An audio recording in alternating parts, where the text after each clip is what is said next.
আমি বুঝতে পেরেছি তোমার মাতা পিতা বাড়ি ওই উসানি নগরে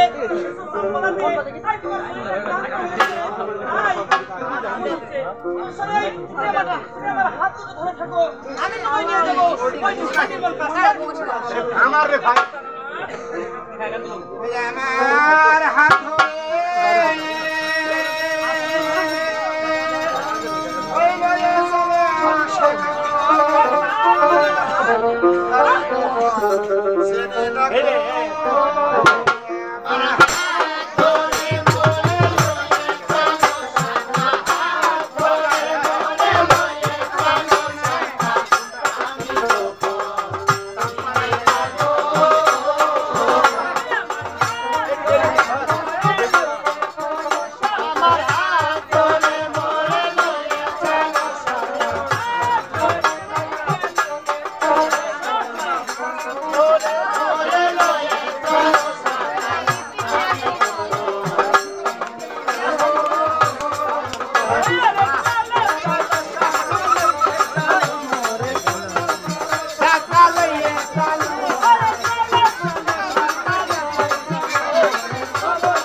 স্বামী ভগবানের পরে স্থান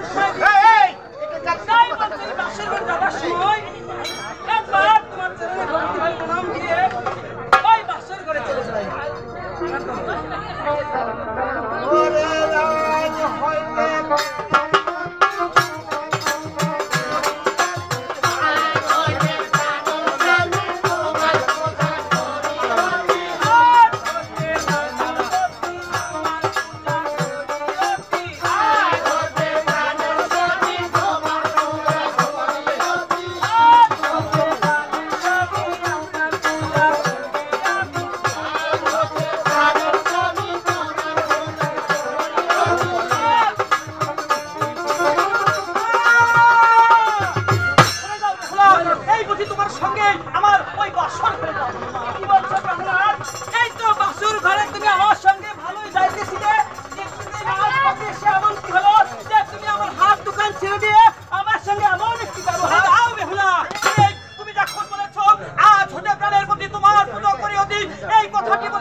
খোলা তাহলে এই বুঝি তোমার সঙ্গে আমার ওই বাসর ঘরে আর আমার সঙ্গে বাসরে যাও বলছি।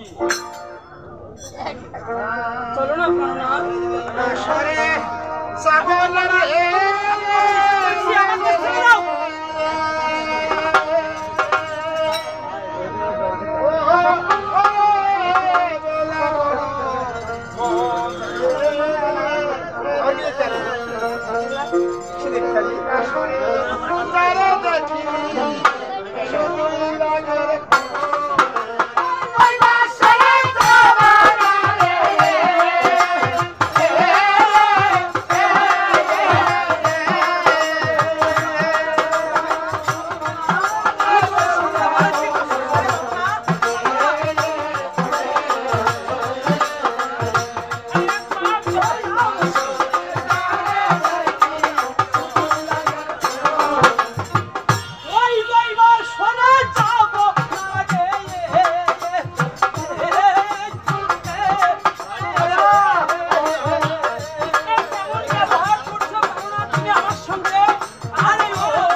আমি আমি তোমাকে যতবার এই বুকে ধরে ওই বাসর ঘরে নিয়ে যাওয়ার কথা ভাবছি, তোমার অঙ্গ থেকে শুধু রাগের খনি ভেসে ওঠে। ওই কিছু কথা নিয়ে বলো না, আসলে তোমার কাছে কি রয়েছে? আমার অঙ্গে এই যে তুমি 1 লক্ষ টাকা পয়সা দিয়েছো, এই বাড়ি ঝলক মায়ের কথা বাসর ঘরে এক মার বিশ্বাস করে দাও। এই, তুই কেন আমার সঙ্গে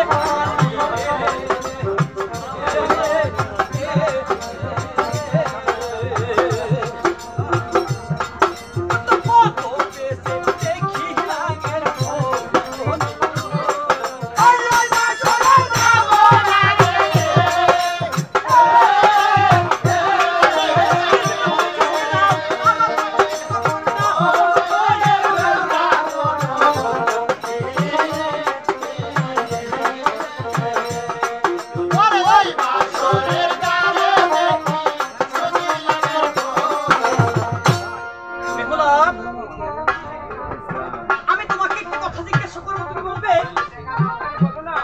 বেহুলা, এই পৃথিবীর বুকে প্রতিটা নারী পুরুষের কিন্তু যদি বিয়ে হয় তাদের একটি মাত্র আকাঙ্ক্ষিত রাত থাকে, আর সেটা হলো তাদের বাসর ঘর, বাসর রাত। সেটা হচ্ছে ফুলসজ্জা রাত, দুটি মনের মিলের রাত। এই বাসর ঘরে যাইবার বাবা সত্য কথা ভুলে গেল তো এমন কি জিনিস তোমার কাছে রয়েছে? আমি যতবার এই বুকে ধরে ওই বাসর ঘরে নিয়ে যাওয়ার কথা ভাবছি, তোমার কেন তোমার অঙ্গ থেকে রাগের খনি ভেসে ওঠে? থাক ঢুকার দরকার নেই। আজকে এই বাসর ঘরে যাবার আগে আমার স্বামী আমায় এমন একটি কথা বলেছে যে আমার সর্বাঙ্গ দিয়ে লাগি ঝলকে উঠে। আমি তার কাছে কথাটি কেমন করে বলবো ভগবান? আমি তো বলতে পারি না। ওগো প্রাণনাথ, শুনেছো তুমি? এই শোনো না, আজ তুমি আমায় বলেছো এই বাসর ঘরে যাবার আগে একটি সুন্দর কথা বলতে। তবে আজকে আমি তোমার কথাটি কেমন করে বলবো? এই কথাটি অভয় বলবো, নির্ভয়ে বলবো, বলতে বেহুলা, পারলাম। আমি তোমাকে অভয় দিলাম, তুমি নির্ভয়ে খুলে বলো, আমার কাছে তোমার কোনো হলো না। বেহুলা, আমি তোমার মস্তকের উপরে আসলে ওটা কাহার ঘর দেখতে পাচ্ছি। বেহুলা, বলো। আমার মস্তকে তো কাহারও ঘর নেই। তোমার আমার যখন বিয়ে হয়, এই বিয়ের সামনেতলায় বসে তুমি যখন আমাকে সাক্ষী রেখে ঠাকুর দাদুকে সামনে রেখে সাক্ষী রেখে তুমি আমার শিলায় সিঁদুর পরিয়ে দিয়েছো, এটা তো সেই সিঁদুরের ঝলক পরেই বাসর ঘরে একবার তুমি আমার কথা বিশ্বাস করে এই বাসর ঘরে চলো। বেহুলা, আমি তোমার সব কথা বিশ্বাস করলাম যে ওটা সিঁদুরের ঝলক ছিল, বেশ ভালো কথা। বেহুলা, তুমি বললে আমাকে প্রণাম করার আগে যে ভগবানের পরের স্থানটাকে তোমাকে দিয়েছি, সেটা হচ্ছে আমি। বেহুলা, মনে করে আমার হাতে হিন্দুদের সবচেয়ে বড় জিনিসটা সেটা হচ্ছে ভাগবত পুরাণ। আমার হাতে মনে করে হিন্দুদের সেই ভাগবত খানা রয়েছে। একবার আমার হাতের উপরে হাত রেখে সত্য কথা বলো তো, আসলেই তুমি সত্য কথা বলেছো?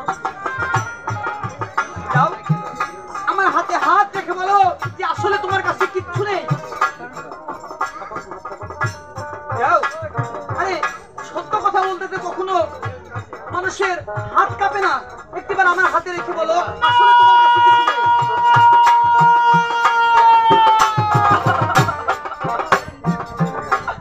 ও ভগবান, আমি এই কথাটি কেমন করে বলবো? আজ আমার স্বামী এমন একটি কথা আমার কাছে বলেছে, এই কথাটি যদি সত্য না বলি আমি ভগবানের কাছে দায়ী হয়ে যাব, আর যদি মিথ্যা বলে দিই তবে আমি আমার স্বর্গটি হারিয়ে ফেলবো। ভগবান, আজকে যদি সত্য কথা বলে এই বাসর ঘরে গিয়ে আমি আমার স্বামীকে বাঁচাতে পারবো না, আর যদি মিথ্যা কথা বলে দিই আমার স্বামী আমার সঙ্গে বাসর ঘরে যাবে না। ওগো প্রাণনাথ, বলো বেহুলা, এই সত্য কথাটি না শুনে তুমি একবার আমার সঙ্গে আমার হাত দুটি ধরে বাসর ঘরে চলো না প্রাণনাথ। বেহুলা, আমি তোমার কোনো কথাই শুনতে চাই না। আমি শুধু শুনতে চাই এটাই যে তোমার মস্তকের উপরে আসলে ওটা কাহার ঘর, বলো।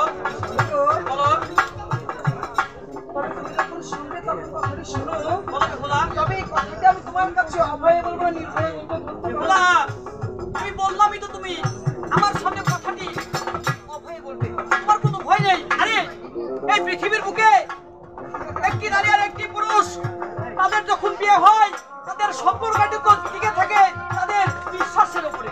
বেহুলা, আমি তোমার সুখে দুঃখের সবসময় সঙ্গী। তাই আমার কাছে কথা বলতে হলে তোমাকে পারমিশন দিতে হবে। তুমি খুলে বলো আসলে তোমার কাছে কি রয়েছে। না, আজ তুমি আমার স্বামী, তোমার কাছে সব সত্যি কথা বলবো। একটিবার ভালো করে তুমি মন দিয়ে প্রাণ খুলে কথাগুলি শুনে নিও। হ্যাঁ বলো বেহুলা।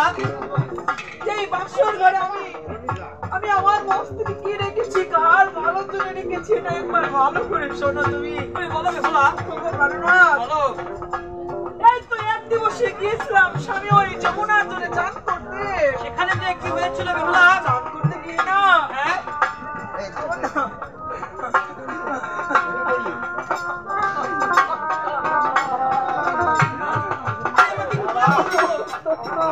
ভালো কথা, তুমি একটি বছর চান করতে গিয়েছিলে, তুমি সেখানে কি হয়েছে? বলো। সেখানে গিয়ে না আমার না একজন মাধবীর সঙ্গে দেখা হয়েছিল। ভালো কথা তো, একদম মায়ের সঙ্গে তোমার দেখা হয়েছে। কিন্তু তারপর কি কি ঘটেছিল? সেখানে তুমি কি একাই গিয়েছিলে না তোমার সঙ্গে আর কেউ ছিল বেহুলা? সেটা আমার বিয়ের চান ছিল তো, তার সঙ্গে আমার পঞ্চটা সখীও গিয়েছিল। বেশ ভালো, তোমার মন্ত্র সখী মিলে তোমাকে চান করে দিয়েছে। তবে তারপর কি ঘটেছিল বেহুলা? সখী আর আমি চান করে চলে আসবো। আসবার পর সখীগণ বললো, সখী রে, এই তো তোর সঙ্গে জীবনের শেষ চান, মনে হয় আর দেখা হবে কি হবে না সেটা জানি না, চল না একটিবার সব সখী মিলে ওই যমুনার জলে একটিবার ঝোঁক করে আসি। বেহুলা, সখী যদি থাকে বলতো আমরা হয়তো বা তাদের মনে স্বাদ লাগতে পারে। এই প্রস্তাবটা তোমাকে দিয়েছে, আরে সমস্যা কোথায় বলো? তবে সখীদের কথায় যখন একবার পঞ্চসখী একসঙ্গে যমুনার জলে ঝোঁক করলাম, আর ঝোঁক করার সঙ্গে সঙ্গে আমার এই মহাপদ দুপুটা জল আসে মায়ের মস্তকে পড়েছিল। বেহুলা, তুমি সেই মা জননী তখন তোমায় কি বলেছিল? আর সেই মা জননী কি বলেছিল জানো? কি বলেছিল তোমায়? না, হ্যাঁ তোমার কেমনটা মনে হয় জানো? বলো বেহুলা।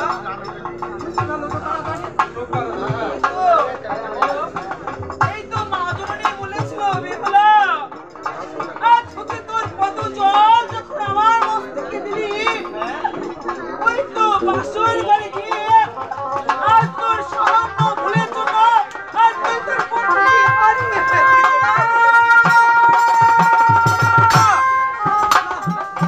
না বেহুলা, তোমার সব কথা শুনেছি। সেই বেলা যে কথাটি বলেছ, এই কথাটিতে আমার মনের ভিতরে বড় রহস্য জমেছে। বেহুলা, এত বড় অভিশাপ তোমাকে যে দিয়েছে, একটিবার খুলে বলো তো আসলে সেই ব্যক্তিটা নামটা কি? সেই ব্যক্তিটার নাম বলো। যদি আজকে সেই ব্যক্তিটার নামটা তোমায় বলি, তবে তুমি আমার সাথে বাসর ঘরে যাবে? অবশ্যই যাবো বেহুলা, তুমি একটিবার বলো সেই মা জননী তোমাকে এত বড় অভিশাপ দিয়েছে, আসলে সেই মা জননী না, বলো। তাকে আমি সকাল সন্ধ্যায় মনে প্রাণে ধ্যানে জ্ঞানে পূজা করি, যার নাম জপ করি, এই হৃদয় মন্দিরে তাকে স্থান দিয়েছি, সে আর কেউ বেহুলা, নয়। তোমার কথাটি বলতে গেলে এত দ্বিধাবোধ কেন? তুমি জানো বেহুলা, ঘরে বাইরে কি মন তবে না হয় ঠাকুর দর্শ। তুমি একজনকে ভক্তি করো, তোমার ওই গুরু মনে করো যে আমাদের বাড়িতে আসলো, সেই গুরুকে তুমি ভজনে বসালে বাড়ি থেকে যদি একবার বলি এই কে আমার বাড়ির ভিতরে আমার বিনা অনুমতিতে প্রবেশ করেছে, তাহলে কি তোমার গুরুর মান থাকবে? না বেহুলা, একবার বলো না আসলে সেই ব্যক্তিটার নামটা কি? আরে আমার যদি মনের মতো হয়ে থাকে, আমাদের তোমার ডান পাশে বসে তোমার সেই দেবী মায়ের অন্তর কথাই বলে গুরু বাক্য বলমান, এই পৃথিবীর বুকে যা কিছু রয়েছে সব বাহ্যি জ্ঞান। তুমি আমার প্রাণের স্বামী, তুমি আমার গুরুজন, তুমি যখন আদেশ করছো এটাও তো বলবো। একবার তুমি সেটা নাও শিখিয়েছিল জানো, সে আর কেউ নয়, আমি সকাল সন্ধ্যায় মনে প্রাণে ধ্যানে গেলে যার নাম জপ করি, যার পুষ্পাঞ্জলি করি, হ্যাঁ। সে হচ্ছে আমার দেবীমা, সে হচ্ছে আমার দেবীমা, সে হচ্ছে আমার দেবীমা মনসা। আরে এই যে বাচ্চা খাই মনসা, সেই বাচ্চা খাই নাই আমার বাবা, এই যে রাস্তা দিয়ে যায় মনসা, এই সেই রাস্তা দিয়ে হাঁটে না আমার বাবা, এই তোমার এত ইচ্ছা, এই মনসার ঘরকে এই 500 ঘরে এসেছো, এই ভেঙে ফেরত তোমার ওই মনসা দেওয়া ঘর।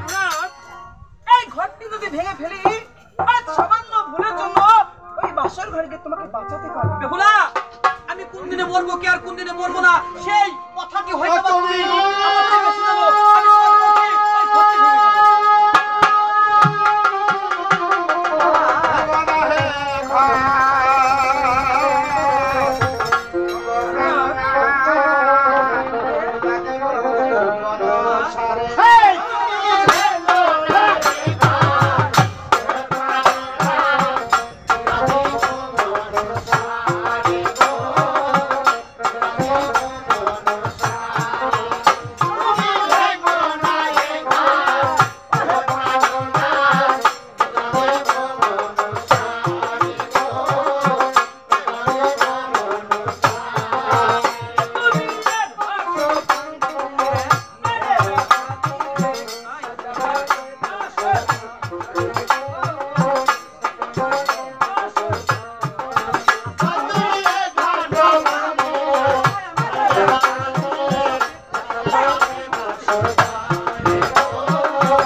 ভাঙবে কিনা বলো।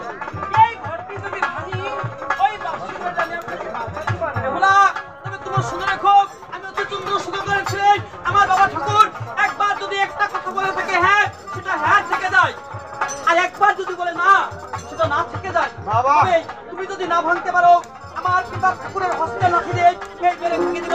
ওই মা মনস্য দেওয়া ওই দেখা যায়